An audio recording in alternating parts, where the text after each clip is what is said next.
பாண்டியன் ஸ்டோரில் இன்றைக்கி வந்து கோமதி வந்து அப்படியே உட்காந்துட்டு ஒரு ப்ளவுஸை தைச்சிக்கிட்டு இருப்பா. அந்த நேரத்தில் வந்து இவனோட பாண்டியனோட வண்டி சவுண்டு கேட்கும். உடனே இப்படி எட்டி பார்ப்பா. எட்டி பார்த்துட்டு அதுக்கப்புறம் யோசிப்பா, இவர் சண்டை போட்ட பிறகு இவர் வண்டி சவுண்டன்னு மட்டும் நான் கேட்டுட்டு எதுக்கு பார்க்கணும், அவராக வரட்டும் அப்படின்னு சொல்லிட்டு இப்போ சட்டை தைச்சிட்ருப்பா. அப்போ அவன் அங்கேருந்து உள்ளே வந்துட்டு இப்படியே இவளை பார்ப்பான். பார்த்துட்டு அவள் கண்டுக்க மாட்டான். இப்படி பாரேன் கண்டுக்காமல் இருக்காளே அப்படின்னு சொல்லிட்டு பாண்டியன் யோசிச்சுட்டே திரும்ப வந்து நேராக அவள் பக்கத்தில் சோஃபாவில் உட்காந்துட்டு இருமி காட்டிக்கிட்டே இருப்பான். ஆனால் இவன் வந்து அப்படி சைடாக அப்படி பார்த்துட்டு திரும்பியும் உட்காந்து தைச்சிக்கிட்டு இருப்பான். அப்போ வந்து திரும்பியும் இருமிக்கிட்டு தண்ணி அப்படின்னு சொல்லி கேட்பான். உடனே இவன் திரும்ப பார்த்துட்டு திரும்பியும் வந்துட்டு அமைதியாக அப்படி உட்காந்து ப்ளவுஸை தைச்சிக்கிட்டு இருப்பாள். பாண்டியன் வந்து திரும்பி இருமிக்கிட்டு தண்ணி அப்படின்னு சொல்லி கேட்பான். அப்போ கேட்கும்போது கோமதி சொல்லுவா, என் பேர் ஒன்றும் தண்ணி கிடையாது, எங்கள் அம்மா அப்பா அழகான கோமதிங்கிற பேரை வந்து வச்சுருக்காங்க அப்படிங்கிற மாதிரி சொல்லுவாள். அப்பவும் திரும்பி இருமிக்கிட்டு தண்ணின்னு சொல்லி கேட்டோன்னே, ஓ தண்ணி கேட்குறாரா, ஏன் அப்போ என்னையே கூப்பிடலையா அப்படின்னு சொல்லிட்டு திரும்ப எந்திரிச்சு அவள் அப்படி அங்கே போவா தண்ணி பக்கம். அப்போ வந்து பாண்டியன் வந்து நினைப்பான், அந்த பயம் இருக்கட்டும் அப்படின்னு சொல்லிட்டு மனசுக்குள்ளே நினச்சிட்டு இருக்கும்போதே இவன் நேராக அந்த ஜக்கு பக்கத்தில் அப்படி சாஞ்சி உட்காந்துட்டு, நீ உன்னை வந்து இந்த வீட்டு தலைவர் வந்து கூப்பிட்டாரு, நீ போகலையா அப்படின்னு சொல்லி கேட்டவுடனே இவன் ஷாக்காகி பார்ப்பான். இப்படி திரும்பி பார்ப்பான். திரும்பியும் வந்து அந்த தண்ணிக்கிட்ட சொல்லுவா, அந்த தான் கூப்பிட்றாருல போ, அவருக்கு உன்னை கூப்பிட்டுக்கிட்டே இருக்கிறாரு, நீ கண்டுக்கவே மாட்டேங்கிற அப்படின்னு சொல்லிட்டு திரும்ப திரும்ப சொல்லிக்கிட்டே இருந்தவொடனே இவன் இப்போ பாண்டியனை வந்து ஷாக்காகி எவ்வளோ திமிரு அப்படின்னு சொல்லிட்டு மனசுக்குள்ளே நினச்சிட்டு நேராக வந்து கிச்சனுக்குள்ளே போவான். அப்போ இவன் எட்டி என்னடான்னு சொல்லிட்டு திரும்ப ஓடி வந்து சோஃபாலேயே வந்து உட்காந்துட்டு திரும்பியும் தைக்க ஆரம்பிச்சிருவா. அதுக்கப்புறம் வந்து பாண்டியன் வந்து நேராக டைனிங் டேபிளில் வந்து உட்காந்துட்டு பிளேட்டை டம்முன்னு போட்டுட்டு அந்த சாப்பாடெல்லாம் எடுத்து வச்சிட்ருப்பான். சாப்பாடு எடுத்து வைக்கும்போது கரண்டியெல்லாம் குழம்புக்கு போடுற கரண்டியை சோத்துக்கு போடுற வேண்டிய கரண்டியை குழம்புக்கும் மாற்றி மாற்றி போட்டுட்டு குழம்பெல்லாம் அவன் ட்ரெஸ்ஸில் கொட்டிட்டு அப்படி சாப்பிட்டுட்டு வந்து எத்தனை நாளைக்கு இப்படி இருப்பான் பார்ப்போம், அதுக்காக நம்ம வந்து சாப்பிடாமல் இருக்க முடியுமா அப்படிங்கிற மாதிரி சொல்லிவிட்டு அவன் சாப்பிட்டுட்ருப்பான். அப்போ இவன் வந்து நினைப்பா, சாப்பிட்டுட்டோம் நம்ம மனசை வந்து கல்லாக்கிக்கிடணும், எதுவுமே வந்து யோசிக்கவே கூடாது, நம்ம கெத்தாக இருக்கணும். மீனா சொன்ன மாதிரி அவர் மட்டும் கூப்பிட்டு என் பேரை சொல்லி கூப்பிட்டு சாப்பாடை கேட்கட்டும், அதுக்கப்புறம் அவருக்கு வந்து என் கையால் வந்து ஊட்டியே விடுறேன் விதவிதமாக சமைச்சி அப்படின்னு மனசுக்குள்ளே நினச்சிட்ருப்பா கோமதி.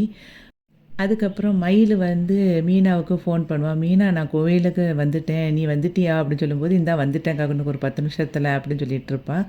அதுக்கப்புறம் அவள் அங்கேருந்து வந்துடுவா. 2 பேரும் சாமி கும்பிட்டுட்டு வந்து கொஞ்ச நேரம் இதில் வந்து உட்காருவோமா அப்படின்னு சொல்லிட்டு உட்காந்து பேசுவாங்க.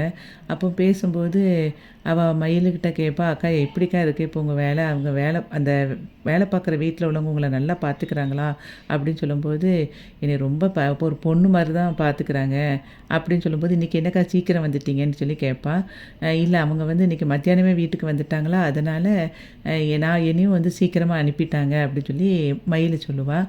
அதுக்கப்புறம் சொல்லுவாள், நான் ரொம்ப சந்தோஷமாக இருக்கிறேன் மீனா, ஒன்றால் தான் எனக்கு வந்து இப்போது இந்த வேலை கிடச்சிருக்கு, எனக்கு வந்து இப்போ 2 வேலையும் சேர்ந்து கிடைச்சதுனால எனக்கு 17,000 கிடைக்குதுங்கும் போதே ரொம்ப சந்தோஷமாக இருக்குது.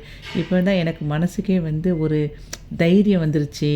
ஆனால் ஒன்று மீனா, அந்த வேலை பார்க்குற வரைக்கும் தான் எனக்கு வந்து எந்த நினைப்பும் இல்லாமல் இருக்குது. ஆனால் அதுக்கப்புறம் இவரை வந்து கொஞ்சம் ஃப்ரீயாக இருந்தால் கூட எனக்கு அவரை தான் ஞாபகத்துக்கு வருது அப்படின்னு சொல்லிட்டு ஃபீல் பண்ணிகிட்ருப்பா. அதுக்கப்புறம் சொல்லுவாள், நான் வந்து இந்த வீட்டில் உள்ளவங்களையும் அவரையும் நான் ரொம்ப மிஸ் பண்ணுறேன், என்னை எல்லோரும் எப்படி தங்கமாக பார்த்துக்கிட்டீங்க, அந்த வாழ்க்கையை வந்து நான் இழந்துட்டேனேன்னு சொல்லி வருத்தமாகவும் இருக்குது, அதுக்கு மாதிரி வந்து குற்ற உணர்ச்சியாகவும் எனக்கு இருக்குது அப்படின்னு சொல்லிட்டு ஃபீல் பண்ணிகிட்ருப்பா மயில்.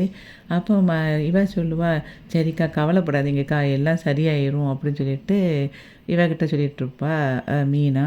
அப்போ வந்து மீனா திரும்ப சொல்லுவா, உங்களால் எல்லா வேலையும் பார்க்க முடியுதாக்கா அப்படின்னு சொல்லும்போது, இது என்ன எனக்கு இன்னொன்று ஏதாவது வேலை இருந்தால் கூட கொடு, நான் பார்ப்பேன், வேலை பார்க்குறதுலாம் எனக்கு ஒரு விஷயமா அப்படின்னு சொல்லிட்டு மயில் சொல்லுவாள். அதுக்கப்புறம் சொல்லுவா, நேற்று வந்து நான் அவருக்கு ஃபோன் பண்ணேன் மீனா, ஆனால் அவர் வந்து என்னோடய ஃபோனை வந்து பிளாக் பண்ணியிருக்காரா, அதனால் நான் வந்து சுடர் ஃபோன்லேருந்து பேசினேன், ஆனால் அவர் வந்து எடுக்கவே இல்லை, என் வாய்ஸை கேட்டவுடனே கட் பண்ணிட்டாரு, ஆனால் நைட்டு யார்கிட்டையும் ரொம்ப நேரம் பேசிக்கிட்டே இருந்தாருன்னு சொன்னோடனே மீனை அப்படியே யோசிப்பா. அதுக்கப்புறமும் சொல்லுவாள் மயில், அவருக்கு வந்து அப்படி யாருக்கிட்டேயும் பேசுகிற பழக்கமே கிடையாது, ஆனால் அந்த நைட் நேரத்தில் திரும்பி என்கிட்ட ஃபோனை கட் பண்ணிவிட்டு அவர் பேசிக்கிட்டு தான் இருந்தார். பிஸி பிஸின்னு வந்துச்சுன்னு சொல்லும்போதும் மீனா வந்து ரொம்ப யோசிப்பா.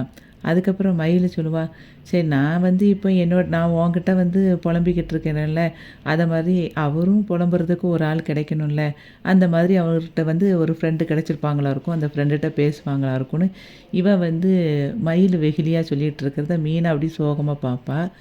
அதுக்கப்புறம் வந்து இவன் சரவணன் வந்து வண்டியில் போய்கிட்டு இருப்பான். அப்போது அங்கேருந்து அஞ்சலியை வந்து கேட்பா. இவன்கிட்ட சரவணன்ட்ட, "சரவணன் நான் வந்து கோவிலுக்கு கிளம்பிட்டேன். நீ எப்போ வர?" அப்படின்னு சொல்லி கேட்பா. "ஒ 10 நிமிஷத்துல நான் போயிருவேன்." அப்படிங்கிற மாதிரி மெசேஜ் போடுவா. இவன் அத பார்த்துட்டு நேரா கடைக்கு போவான். அங்க கடையில அவங்க அப்பா அங்கங்கேயும் வேலை பார்த்துட்ருப்பாரு. அதுக்கப்புறம் சரவணன பார்த்து இவர் பாண்டியன் கேட்பாரு, "ஏன்டா நீ வந்து ஒரு டெலிவரி போயிட்டு வரதுக்கு இவ்வளோ நேரமா எத்தனை டெலிவரி பண்ணுனேன்னு?" சொல்லி கேட்பாரு. அதுக்கு சரவணன் சொல்லுவான், "ஒரு டெலிவரி தான்ப்பா" அப்படிம்பாரு சொல்லுவான். உடனே அதுக்கு பாண்டியன் சொல்லுவான், "நீ இப்போலாம் டெலிவரி குடுக்குறதுக்கே வந்து ரொம்ப லேட் ஆக்குறடா. என்னால் தனியாக இப்போ வந்து வேலை பார்க்க முடியல." அப்படின்னு சொல்லிட்டு பாண்டியன் சொல்லுவாரு. அதுக்கு வந்து இவன் சொல்லுவான் சரவணன், "அதுக்கு கடைக்கு ஆள் வைக்கணும்னு சொன்னீங்களப்பா, என்ன ஆச்சுன்னு?" சொல்லி கேட்கும்போது, சரியான ஆள் கிடைக்கலடா" அப்படின்னு சொல்லிக்கிட்டு இருப்பாரு பாண்டியன். அப்போ அங்கேருந்து அஞ்சலி வந்து இவனுக்கு கால் பண்ணுவா. அந்த காலை பார்த்தோனே எடுத்துட்டு சொல்லுவான், ஹலோ அப்படின்னு சொல்லி கேட்ட உடனே அஞ்சலி சொல்லுவா, "நான் உனக்கு மெசேஜ் பண்ணேன். நீ ஆனா எனக்கு ரிப்ளை பண்ணலையா? அதுக்கு தான் வந்து உனக்கு திரும்ப கால் பண்ணுறேன். நான் 10 நிமிஷத்துல கோயிலுக்கு போயிருவேன்." அப்படின்னு சொல்லும்போது, இவன் வந்து அப்படியே பார்த்துட்டு, மேடம் நான் வந்து இன்னும் ஒரு 15 நிமிஷத்துல அங்கே வந்துருவேன் மேடம்." அப்படின்னு சொன்னோனே இவன் அப்படியே ஷாக் ஆவா. அப்போ இவன் பழையபடியும் வந்துட்டு, "நான் வந்துருந்தேன் மேடம், வச்சிருந்தேன் மேடம்." அப்படின்னு சொல்லிட்டு வச்சுருவான். பாண்டியன் வந்து சரவணன்கிட்ட கேட்பான், "யாருடா?" அப்படின்னு சொல்லி கேட்கும்போது, "இல்ல அந்த பேங்க் ஆஃபீஸர் இருக்காங்கல்ல, சங்கீதா மேடம் அவங்க தான்ப்பா." அப்படின்னு சொல்லி கேட்பான். "என்னவா?" அப்படின்னு சொல்லும்போது, "அவங்க 2, 3 ஜாமான் கேட்டாங்க. அவங்களுக்கு ஒரு 10 நிமிஷத்துல அதான் அவங்களுக்கு குடுக்கலான்னு சொல்லி சொன்னேன்." அப்படின்னு. "திரும்பியும் நீ வந்து போறியா?" அப்படின்னோனே, "இல்லப்பா ஒரு 15 நிமிஷத்துல குடுத்துட்டு உடனே வந்துருவேன்ப்பா." அப்படின்னு சொல்லுவான். அவங்க ஏற்கனவே லிஸ்ட்டு குடுத்துருந்தாங்க அப்படின்னு சொல்லிட்டு சொன்னோனே, "சரி சீக்கிரம் வாடா போயிட்டு." அப்படின்னு சொல்லி பாண்டியன் வந்து சொல்லுவான். அதுக்கப்புறம் இவன் ஒரு அட்டைப்பெட்டியில எல்லா ஜாமானையும் எடுத்து வச்சுட்ருப்பான். அப்போ இவன் சொல்லுவான் பாண்டியன், "என்னடா இது அவங்களுக்குள்ள நீ பாட்டுக்கு இஷ்டம் போல ஜாமானை எடுத்து வைக்க, அவங்களுக்குள்ள லிஸ்ட்டை பார்த்து எடுத்து வை." அப்படின்னு சொல்லும்போது, ஏற்கனவே மெசேஜ் பண்ணியிருந்தாங்கப்பா, அதில எல்லாம் இருக்கு. நான் அத பார்த்து எல்லாம் எடுத்து வச்சுக்கிட்டு இருக்கேன்." அப்படின்னு சொல்லிருவான் சரவணன். அதுக்கப்புறம் இங்க கோயில்ல வந்து மீனா வந்து இவகிட்ட கேட்டுட்ருப்பா, ஏக்கா நீங்கள் ஏன்க்கா நீங்கள் +2 வரைக்கும் படிச்சீங்க, அதுக்கப்புறம் படிக்கல?" அப்படின்னு மயிலுட்ட கேட்கும்போது, மயிலு சொல்லுவா, "எனக்கு படிக்கணும்லாம் ஆசை தான் மீனா. ஆனா வசதி இல்ல.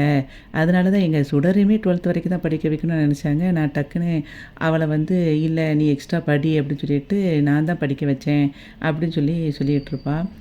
அப்புறம் மீனா கேட்பா, "உங்க அப்பா தான் பிஸ்னஸ் பண்ணார்லக்கா?" அப்படின்னு சொல்லும்போது, "அப்படிலாம் இல்ல. அவரு வந்து பிஸ்னஸ் பண்ண ட்ரை பண்ணாரு. 2 நாள் தான் ஒரு பிஸ்னஸ் பண்ணுவாரு. அதுக்கப்புறம் அதில லாபம் வரலன்னு சொல்லிட்டு இழுத்து மூடிருவாரு. கடன் ஏகப்பட்ட கடன் இருக்கு. அதுக்கப்புறம் அதெல்லாம் எப்படி தான் அடைக்க போறாங்களோ தெரியல. அதனால தான் எனக்கு வந்து கல்யாணத்த ஒரு 4 பொய்ய சொல்லியாவது நடத்தி வச்சுருவோன்னு ஆசைப்பட்டாங்க. நானும் வந்து ஒரு நல்ல வாழ்க்கை அமைஞ்சா போதும்னு நெனச்சிட்டு நானே இருந்துட்டேன். எப்படியாவது சமாளிச்சிடலான்னு பார்த்தேன். ஆனா அது முடியல." அப்படிங்கிற மாதிரி ஃபீல் பண்ணிகிட்ருப்பா மயிலு. மயிலு திரும்பியும் சொல்லுவா, "எங்க வீட்லேருந்து எப்படியாவது தப்பிச்சிரணும் அப்படிங்கிற நெனைப்பில நானும் வந்து எல்லாத்தையும் ஒத்துக்கிட்டேன். அதுதான் நான் பெரிய செஞ்ச தப்பு." அப்படின்னு சொல்லிட்டு அவ பாட்டுக்கு நெறைய பேசிக்கிட்டே இருப்பா. அந்த சமயத்தில அந்த பொண்ணு அஞ்சலி அங்கேருந்து வருவா. மீனா வந்து அஞ்சலிய பார்த்த உடனே நினைப்பா, "இவ வந்திருக்காளே இங்க, இவ வந்தா இப்ப இவள பார்க்கறதுக்காக சரவணன் மாமா அங்கேருந்து வருவாரோ?" அப்படின்னு ஃபீல் பண்ணிக்கிட்டு இவ அப்படியே அங்கிட்டும் இங்கிட்டும் தேடிக்கிட்டு இருப்பா. அதுக்கப்புறம் வந்து அந்த சமயத்தில மயில் பேசிட்டே இருந்துட்டு கடைசியா சொல்லுவா, "கண் கெட்ட பிறகு சூரிய நமஸ்காரம்னு சொல்லுவாங்கல்ல, அத நான் தான் பண்ணிக்கிட்டு இருக்கேன்." அப்படின்னு சொல்லிட்டு ஃபீல் பண்ணி பேசிட்டு இருப்பா. அப்பவும் அங்க இவ வந்து இப்படி தேடிக்கிட்டே இருப்பா மீனா. அப்போ அங்கேருந்து சரவணன் உள்ள வருவான். மீனா வந்து சரவணன் அங்கேருந்து வர்றத பார்த்தோன்னே ஷாக் ஆகி அப்படியே பார்த்துக்கிட்டே இருப்பா. இங்க மயில் தன்னால பேசிக்கிட்டே இருப்பா. மயில் வந்து சொல்லுவா, "என் முன்னாடி கடவுள் மட்டும் நின்னாரு வந்து ஒரு வரம் கேட்டார்னா, நான் என்ன கேட்பேன் தெரியுமா? என்னைய எப்படியாவது வந்து கல்யாணத்துக்கு முந்தின நாள் கொண்டு என்னை விட்டுரு. விட்ட பிறகு நான் எங்க என்னை புகுந்த வீட்ல எல்லார்ட்டயும் போயி எல்லா விஷயத்தையும் சொல்லி மன்னிப்பு கேட்பேன். கேட்டுட்டு அவங்க என்னை ஏத்துக்கிட்டாலும் ஒண்ணு, ஏத்துக்கலைனாலும் பரவால்ல." அப்படின்னு சொல்லிட்டு மீனா கிட்ட சொல்லிக்கிட்டு இருப்பா. அப்போ அந்த சமயத்தில அங்கேருந்து சரவணன் வந்து நேரா அந்த அஞ்சலி கிட்ட போவான்.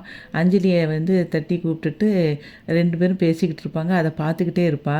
அதுக்கப்புறம் வந்து மயிலு சொல்லுவா, "என்ன மீனா நான் உன்கிட்ட பேசிக்கிட்டே இருக்கேன். நீ எங்க பார்த்துக்கிட்டு இருக்க?" அப்படின்னு சொல்லி கேட்கும்போது, ஒண்ணும் இல்லக்கா அப்படின்னு சொல்லி சொல்லுவா. அதுக்கு மயில் சொல்லுவா, நான் டெய்லி உன்கிட்ட சொன்ன கதையவே திரும்ப திரும்ப சொன்ன உடனே உனக்கு போர் அடிச்சிருச்சோ அப்படின்னு சொல்லும்போது, அப்படிலாம் இல்லக்கா அப்படின்னு சொல்லிட்டு மீனா மீனாட்ட வந்து மயில் கேட்பா, நான் பேசிக்கிட்டே இருக்கேன். நீ என்ன அப்படியே அங்கேயே பார்த்துட்ருக்கேன்னு சொல்லி திரும்பும்போது, மீனா வந்து கைய வச்சு மறைச்சிட்டு, "அதெல்லாம் ஒண்ணும் இல்லக்கா, அங்க ஒண்ணும் இல்ல." அப்படி சொல்லி சொல்லுவா. "நீ ஏன் ஒரு மாதிரி பதட்டமா இருக்க?" அப்படி சொல்லும்போது, "இல்ல, எ எ அவங்க எங்க அதாவது செந்தில் கூட வேலை பார்க்குற ஒருத்தர் வந்து அங்க இருக்கிறாங்க. அவங்க பார்த்துட்டாங்கன்னா, என்னைய வந்து சொல்லிருவாங்க, வாங்கக்கா நம்ம வீட்டுக்கு போவோம்." அப்படி சொல்லிட்டு அவ வெளிய கூட்டிட்டு போவா. அப்போ அவ சொல்லுவா, மயிலு, "நான் வேணா அதை யாருன்னு உன்ன காட்டு. அவங்க வந்து உன்னைய பார்த்துட்டாங்களா இல்லையான்னு நான் சொல்றேன்." அப்படி சொல்லும்போது, இல்லக்கா அவங்களுக்கு தெரியும் அப்படி சொல்லி சொல்லும்போது, அ எப்படி என்னைய தெரியும் அப்படி சொல்லி சொல்லும்போது, அவங்க ஏற்கனவே குவார்ட்டர்ஸ்ல வந்து எங்க வீட்டுக்கு வந்திருந்தாங்க. அப்போ ஆல்பத்தில பார்த்து உங்கள வந்து நான் காட்டியிருக்கேன் அப்படி மாரி சமாளிச்சுருவா. திரும்பியும் வந்து இப்படியே இவ வந்து சரின்னு சொல்லிட்டு வெளிய போகும்போது, மீனா வந்து அவங்க 2 பேரும் சாமி கும்பிடுறத அப்படியே பார்த்துட்டே இருப்பா. அப்போ மயிலு திரும்ப வந்துட்டு, "என்ன மீனா, நீ என்னைய போங்க போங்கன்னு சொல்லிட்டு இப்ப நீ பார்த்துட்ருக்க. வா உன்னைய பார்த்துராமன்னு" சொல்லிட்டு அவ அப்படியே கூட்டிட்டு போற மாதிரி இன்னைக்கு வந்து பாண்டியன் ஸ்டோர் வந்து முடிஞ்சது. வீடியோவுக்கு ஒரு லைக் கொடுத்து சேனலை சப்ஸ்கிரைப் பண்ணுங்கள். நன்றி.